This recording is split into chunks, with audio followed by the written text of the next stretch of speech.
오늘은 저희가 순종의 길 야곱 시리즈 세 번째 시간으로 창세기 27장 1절에서 14절을 중심으로 하나님의 섭리라는 제목으로 하나님의 말씀 증거하도록 하겠습니다. 우리가 지난 시간에 이제 이삭의 가정 가운데 편애가 좀 있다는 부분을 살펴봤습니다. 아버지인 이삭은 첫째인 에서를 사랑하고 어머니인 리브가는 둘째인 야곱을 사랑하는 모습을 봤습니다. 그러면서 하나님께서 그들이 태어나기도 전에 둘째인 야곱을 선택하셨다.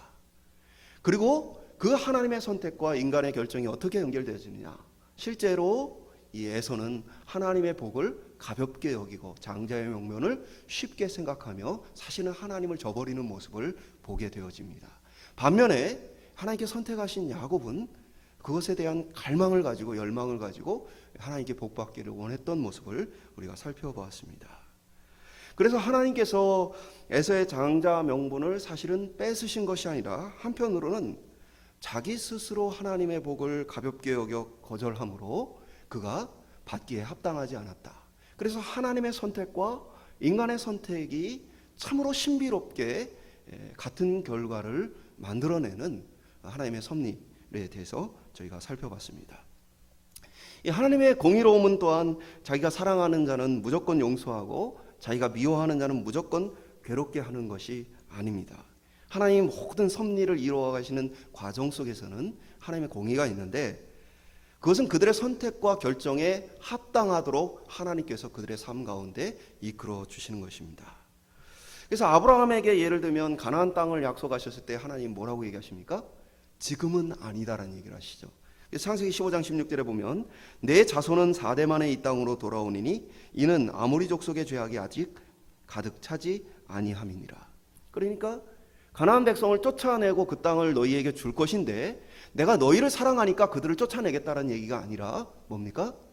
내가 주기는 주는데 아직 그들의 죄가 가득 차지 않았다. 그러니까 하나님께서 이 가나안 백성 아모리 족속을 미워해서 그들을 쫓아낸 게 아니고 뭡니까?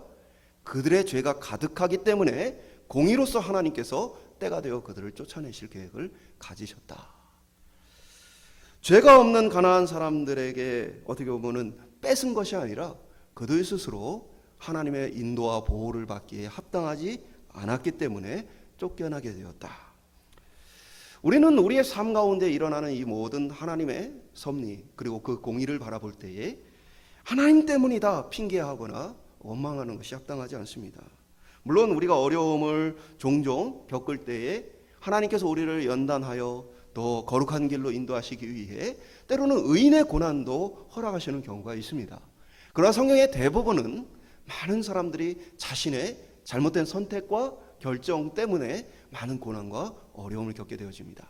그럼에도 불구하고 제가 많은 신앙생활을 하는 분들을 보면 내가 잘못을 했다라는 회개보다는 아무 잘못이 없는 내 삶에 왜 이런 어려움이 찾아오느냐라는 원망이 훨씬 더 많은 모습을 보게 되어집니다. 오늘 성경은 하나님의 섭리의 신비로움 가운데 우리의 선택과 결정에 대해서 하나님께서 공의로서 일하시는 모습을 기록하고 있습니다. 오늘 그 공의로서 섭리하시는 하나님 앞에서 우리는 어떤 선택과 결정을 할 것인가? 하나님은 우리 가운데 어떤 것을 중요하게 아주 관심 있게 살펴보시는가? 함께 살펴봄으로써 하나님 앞에 바른 선택과 결정으로 하나님의 영광을 돌리는 저희들의 삶이 되시기를 주님의 이름으로 축원합니다. 첫 번째 한번 따라오겠습니다. 아버지의 축복. 오늘 본문 1절에 보면 이삭이 나이가 많아서 눈이 어두워서 잘 보지 못하였다라고 기록하죠. 그는 첫째인 에서를 사랑했기 때문에 자신의 몸 상태가 좋지 않을 때에 그 첫째 아들에게 가문의 이 축복을 주어야 되겠다라고 결정을 합니다. 그런데 우리가 잘 알듯이 하나님께서는 에서와 야곱이 태어나기 전부터도 누구를 선택했어요? 야곱을 선택했어요. 지금 이삭의 마음가짐과 선택과 결정은 하나님의 뜻에 맞습니까? 안 맞습니까? 맞지 않습니다. 이삭이 눈이 어두웠다라는 이 표현은 실제적으로 눈이 어두웠다라는 것이기도 하지만 성경에 기록되었을 때 그 부분을 강조하여 기록한 것은 한편으로 또한 뭡니까? 문학적인 기법으로서 그가 영적으로 지금 어두운 상태에 있음을 보여주는 것입니다. 분별력을 잃고 하나님께 구하고 또 찾아서 하나님의 뜻을 행하기보다는 지금 이삭의 마음이 뭘로 가득 차 있어요? 편애를 따라서 그 사랑하는 아들 에서에게 이것을 주어야 되겠다라는 생각으로 가득 차 있습니다. 이 복은 단순히 그냥 많은 사람들에게 언제든지 할 수 있는 복이 아닙니다. 오늘 본문의 전체적인 내용을 보면 이 복은 단 한 사람에게 주어지는 복이고 다른 사람에게 반복적으로 줄 수 없는 복임을 우리가 살펴볼 수 있게 되어집니다. 그러니까 나중에 에서가 다시 아버지를 찾아갔을 때 이미 복을 주었다 말하죠. 그러니까 우리가 흔히 지나가는 사람들이나 주변 사람들에게 복을 베푸는 또 복을 빌어주는 그런 것과는 달리 지금 오늘 본문에 나타나 있는 복은 무엇입니까? 아브라함에게 하나님이 약속하셨고 또 그 아들 이삭에게 약속하셨고 또 그 에서와 야곱 중에 하나님께서 그들에게 주실 특별한 하나님의 약속, 언약의 복이었기 때문에 이것은 다른 복하고는 차이가 있었습니다. 그러니까 이제 하나님과의 언약 관계 속에서 주어지는 복이었기 때문에 사실은 누구의 뜻이 중요합니까? 하나님의 뜻이 중요합니다. 근데 이삭이 아이들을 낳지 못했을 때, 아기를 낳지 못했을 때는 하나님 앞에 기도하였지만 오늘 본문에는 하나님 앞에 기도하고 하나님의 뜻을 구하고 하나님의 어떤 결정을 바라보는 모습이 전혀 기록되어 있지 않습니다. 오히려 오늘 본문에서 강조하는 것은 무엇입니까? 오늘 본문의 이삭의 이 표현들을 보면요, 2절에서 4절 또 이어지는 계속 표현에서도 내가 나를 위하여 내게로, 이삭이 하는 이 표현이 하나같이 다 뭡니까? 자기 중심적인 표현으로 사실 가득 차 있습니다. 자신의 기쁨을 위해서 사냥을 해갖고 와서 나를 즐겁게 해라, 그리고 내 즐거운 마음으로 이 복을 주겠다라고 선언하는 모습을 보게 되어집니다. 하나님께서 이삭을 선택하셨지만, 그리고 그를 통해 하나님의 복이 흘러가게 하셨지만 이삭은 항상 완전한 사람은 아니었습니다. 때로는 하나님 앞에 참 멋진 신앙의 모습으로 서기도 하지만 때로는 그렇지 못한 모습도 함께 갖고 있던 것이 이삭의 모습이었습니다. 하나님은 그러한 부족한 모습을 가진 이삭의 그 자격을 박탈하지 않고 그를 통해 하나님의 일을 하시는 모습을 보게 되어집니다. 이삭이 지금 하나님께 구하고 찾고 하나님의 응답을 얻어서 자신의 마음은 에서를 향하지만 하나님의 뜻이 야곱에게 있기 때문에 내가 야곱에게 복을 주어야 되겠다라는 모습이 없어도 하나님이 부족한 그를 불러 그에게 권한을 주시고 그것을 박탈하지 않는 모습을 우리가 보게 되어집니다. 이삭은 하나님의 축복을 전달하는 대리자로 하나님 앞에 부름을 받았습니다. 그와 같이 부모란 하나님 앞에 하나님의 복을 전달하는 양육자로, 보호자로 하나님 앞에 부름받은 사람들입니다. 이삭이 편애하는 또는 자기중심적인 그러한 하나님 앞에 부족한 모습이 있음에도 불구하고 그가 하나님의 통로라는 사실, 그리고 부모라는 사실은 변함이 없습니다. 물론 우리가 이 땅을 살다 보면 육신의 부모들 중에는 그 자격을 박탈해야 할 만큼 좀 심각한 어떤 문제를 일으키는 부모들도 분명히 있습니다. 그러나 그러한 극단적인 상황이 아니라면 우리는 우리의 부모들을 하나님의 대리자로 인정하고 순종해야 한다는 사실입니다. 그리고 이 부모의 권위는 하나님께서 만드신 이 세상의 질서 가운데 가장 소중한 권위이기도 합니다. 그래서 십계명에도 하나님에 대한 계명과 인간에 대한 계명을 기록할 때 인간에 대한 계명의 첫 번째가 바로 무엇입니까? 바로 부모를 공경하는 일이라고 기록하고 있는 것입니다. 비록 부모들의 신앙적인 모습에 좀 부족함이 있거나 아니면 부모로서의 어떤 많은 자격 요건 속에 부족함이 있다 할지라도 우리는 하나님께서 그분들을 하나님의 대리자로 세우셨다는 사실을 인정하고 순종해야 합니다. 그리고 부모는 하나님께서 자신을 이 아이들을 돌보는 대리자로 자신을 부르셨다는 그 사실을 깨달음으로 하나님의 자녀들을 대함에 있어서 하나님께서 그 자녀를 돌보신 것 같이 대해야만 합니다. 때로는 우리의 어떤 상한 마음이나 우리의 속상한 어떤 감정들이 연약한 아이들에게 표출되어질 때가 있죠.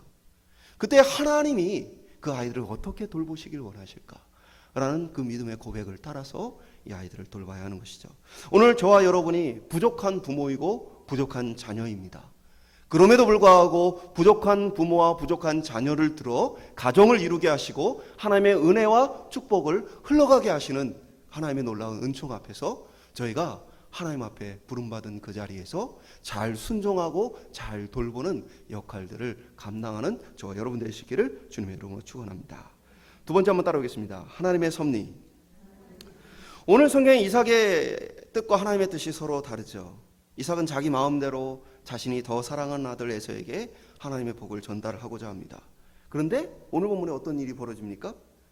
그것을 듣고 있던 어머니 리브가가 에서가 사냥을 나간 사이에 둘째 아들인 야곱에게 아버지 이삭을 속이자고 제안하게 되어집니다. 염소 새끼를 잡아서 음식을 만들고 그렇게 해서 아버지에게 복을 야곱이 가로챌 수 있도록 제안을 합니다. 그러니까 야곱이 어떻게 합니까? 형은 털이 많은 사람이고 자신은 매끈매끈한 사람인데 아버지가 모르시겠느냐. 그랬다가 저주를 받으면 어떻게 하냐? 라고 얘기를 합니다. 그런데 어머니 리브가가 어떻게 얘기를 합니까? 어떻게 하고자 합니까? 결국에는 염소의 가죽을 끈으로 묶어서 털이 많은 사람인 양 위장을 하게 되어지고 그렇게 속이는 모습을 보게 되어집니다. 그리고 혹시나 에서가 사냥을 빨리 해서 돌아올까?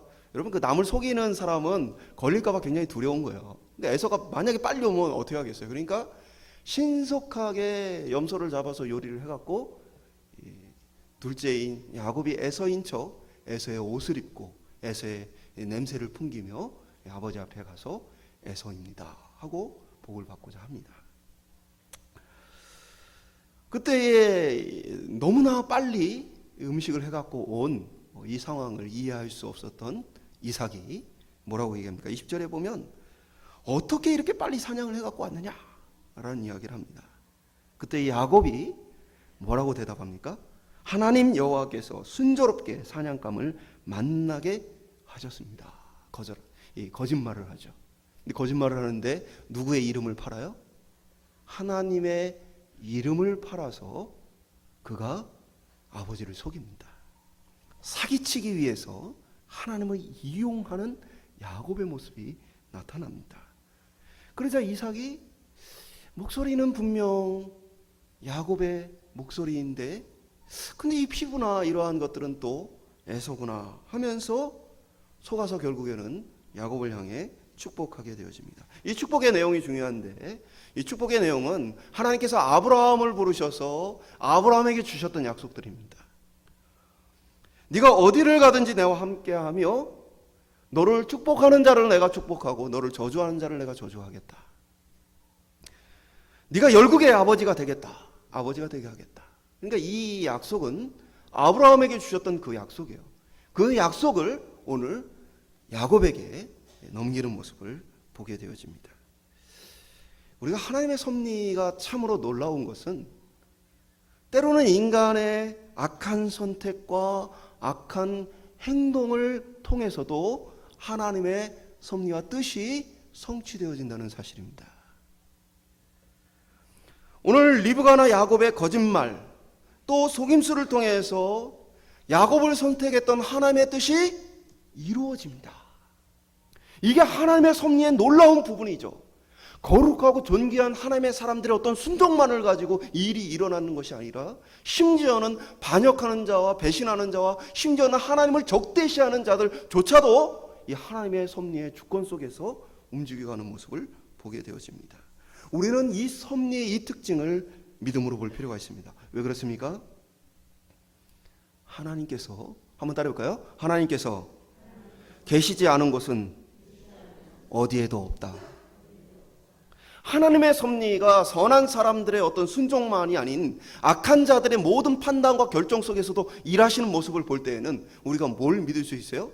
내가 믿지 않는 자들의 상황 속에 있거나 하나님의 법이 통하지 않는 것처럼 보여지는 그곳에 내가 던져져 있을지라도 그곳에 하나님이 계십니까? 안 계십니까?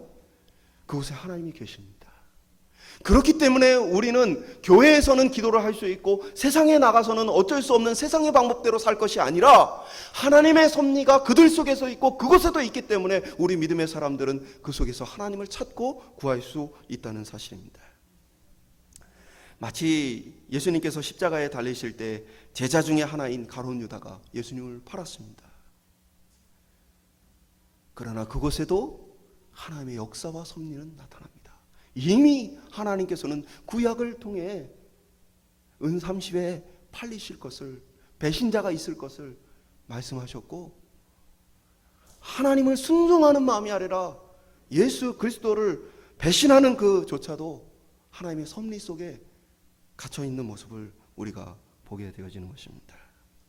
참으로 신비로운 일이고 우리 인간의 입장에서는 도저히 다 이해할 수 없는 일입니다. 다만 우리가 이 하나님의 섭리를 바라볼 때는 우리 하나님은 모든 곳에 계시고 모든 것을 하실 수 있다. 우리가 모든 것을 맡기고 모든 것을 하나님을 바라보며 믿음으로 나아갈 수 있다라는 확신을 갖게 합니다. 때로는 우리가 고난 속에 있어도 그곳에 하나님이 계시고, 때로는 우리가 억울한 일을 당해도 그곳에 하나님이 계시고, 때로는 우리가 모함을 당하고 괴롭힘을 당하고 때로는 많은 것을 잃어버리는 고난과 어려움이 있어도 그곳에 하나님이 계시다는 사실입니다. 오늘 저와 여러분이 모든 삶의 문제를 가지고 하나님 앞에 기도하며 믿음으로 나아가는 하나님의 섭리를 신뢰하는 주의 백성들 되기를 주님의 이름으로 축원드립니다. 마지막으로 따라해 보겠습니다. 하나님께 순종하는 믿음. 그러니까 어떤 사람들은 그래서 이렇게 얘기를 해요. 가룟 유다가 예수님을 팔았으니 예수님 십자가에 죽으셨다. 그러니 가룟 유다가 뭐예요? 예수님의 십자가, 우리의 대속의 이 죽음에 큰 공을 세운 것이 아니냐, 그렇게 주장하는 사람들이 있어요. 그가 벌 받아야 될 것이 아니라 상을 받아야 하는 것이 아니냐. 오늘 본문을 통해서 본다면 리브가와 야곱이 아버지 이삭을 속이지 않았다면 하나님의 이 복이 에서에게 가지 않았겠느냐. 하나님의 뜻이 이루어지도록 리브가와 야곱이 잘 판단하고 결정한 것이 아니냐라고 생각하는 사람들이 있어요. 그런가요? 목적을 이루기 위해서 아버지를 속이고 형을 속이는 것이 잘하는 일인가요? 만약 그렇다면 우리는 신천지와 같은 이단들과 전혀 다를 것이 없는 것입니다. 신천지 이단들은 뭘 합니까? 모략이란 것을 합니다. 목적을 이루기 위해서 거짓말을 하고 온갖 나쁜 짓을 다 해도 하나님의 뜻을 이루기 위한 일이기 때문에 괜찮다라고 말하는 게 바로 모략입니다. 비도덕적인 것이고 비성경적인 것이고 하나님이 기뻐하시지 않는 저주받을 일들입니다. 목적을 위해서 수단과 방법을 가리지 않는 것, 그것은 하나님의 뜻이 아닙니다. 만약 그렇다면 가룟 유다도 상을 받아야 되고, 만약 그렇다면 오늘 리브가와 야곱이 이 일로 인해 큰 상을 받아야겠죠. 리브가와 야곱이 거짓으로 속이자 어떤 일이 벌어지게 되어집니까? 41절에 보면 에서가 마음속에 이런 생각 같습니다. 아버지만 돌아가시면 내가 동생 야곱을 죽이겠다. 그리고 그 마음속에 있는 것이 도저히 이렇게 해결이 안 되니까 뭡니까? 겉으로 표현이 되다 보니까 어머니 리브가가 그 말을 듣습니다. 근데 이러다가는 큰아들이 둘째 아들을 죽이고 심각한 문제가 생기겠구나, 이게 그냥 단순히 하는 말이 아니구나 라는 것을 느끼고는 어떻게 합니까? 동생 야곱을 설득해서 자신의 아버지가 있는, 또 오빠가 있는 하란으로 보내게 되어집니다. 먼 길을 떠나보내게 되어집니다. 야곱은 속여서 장자의 명분을 얻고 하나님의 복을, 축복을 받았습니다. 그런데 그에게 주어진 결과는 그 복을 누리는 것이 아니라 어떻게 됐습니까? 집에서 쫓겨나 도망자의 신세가 되어집니다. 가문에 주어진 것들을 누리는 자가 아니고 자신이 누려야 할 것조차도 다 두고 떠나야 하는 신세가 되어집니다.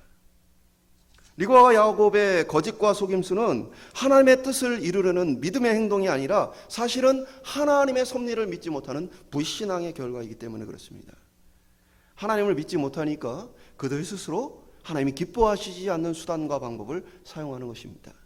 지금 눈앞에 에서가 당장 축복을 받을 것 같은 그 상황에서 그들은 무언가 해야 한다라고 생각했는데 사실 하나님은 그 순간에도 일하실 수 있는 분입니다. 할렐루야. 그렇죠? 에서가 사냥을 나가서 아무것도 못 잡게 하실 수 있는 분이 하나님이세요. 어떠한 방법과 우리가 상상할 수 없는 많은 일들을 가지고 하나님의 뜻을 이루어 가실 수 있는 분이 우리 하나님이십니다. 그런데 하나님의 그 주권과 하나님의 공의와 하나님의 섭리를 그들이 믿지 못하니까 그 짧은 시간 이러다가는 에서가 축복을 받겠다. 그들 스스로 하나님 기뻐하시지 않는 거짓과 속임수를 사용하게 되어지는 것입니다.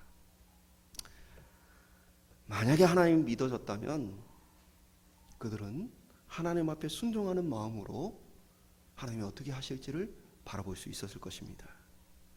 진짜 하나님이 기뻐하시는 것은 목적을 이루기 위해 속이고 빼앗는 것이 아니라 하나님께서 일하시기를 믿음으로 바라보는 것입니다.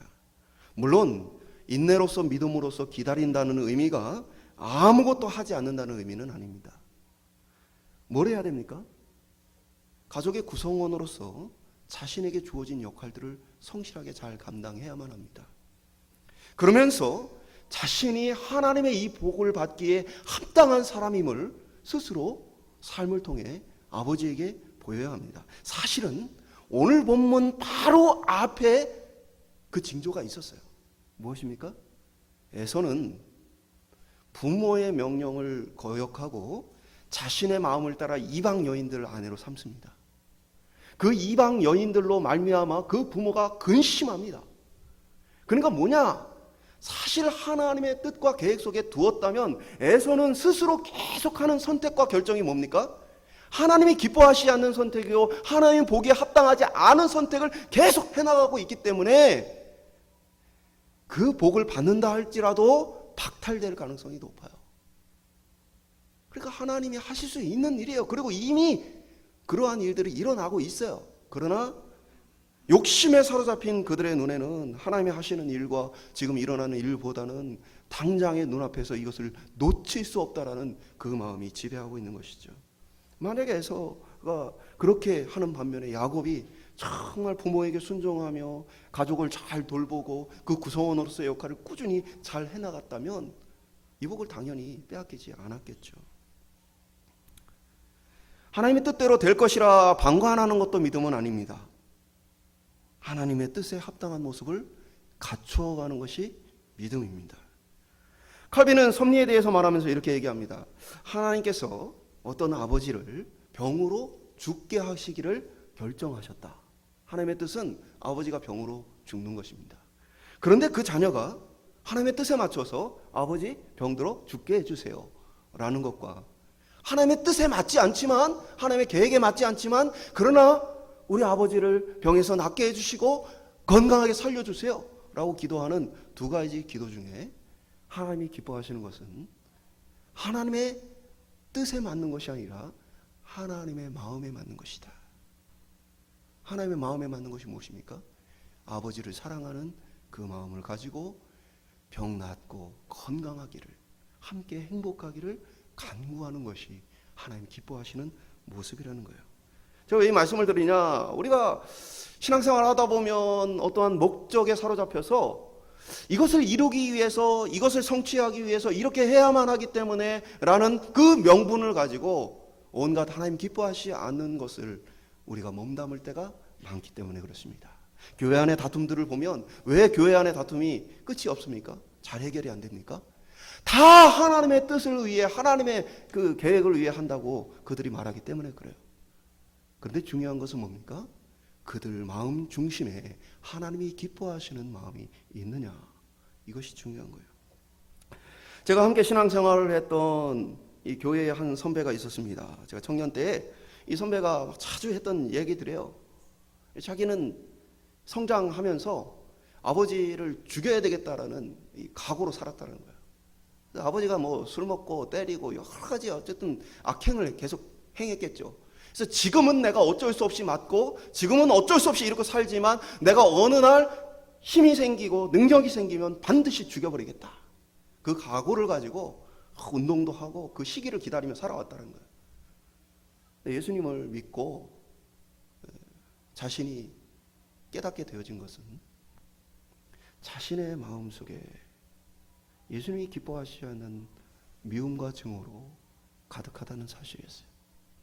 그 자신이 내 마음속에 하나님이 기뻐하시지 않는 것으로 가득하구나 하고 울고 통회하면서 아버지를 용서하기는 힘들지만 그러나 이제 아버지를 죽이겠다는 생각은 내려놨다.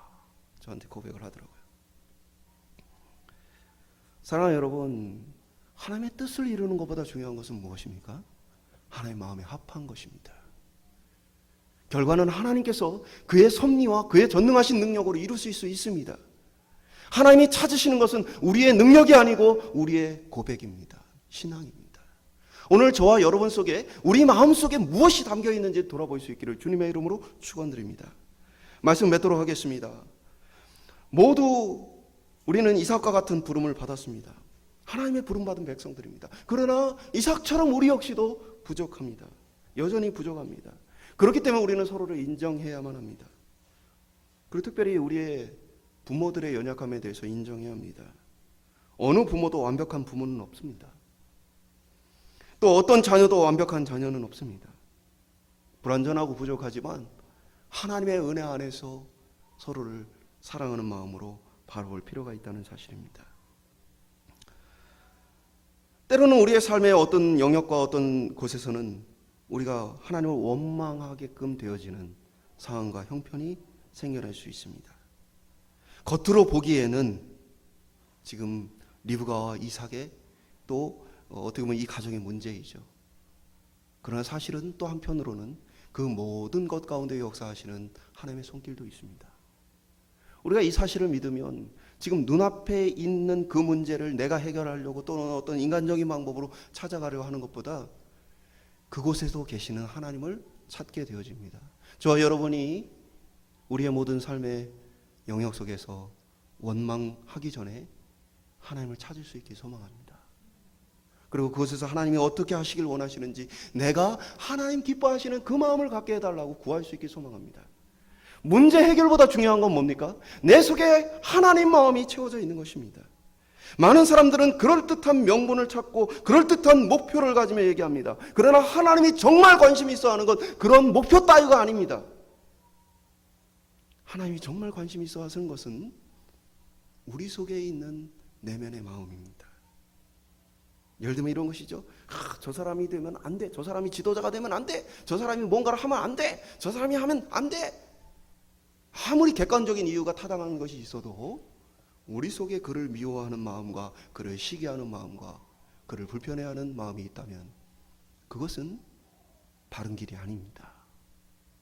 오늘 저희 속에서 내 속에 어떤 것이 있는가를 돌아볼 수 있기를 소망합니다.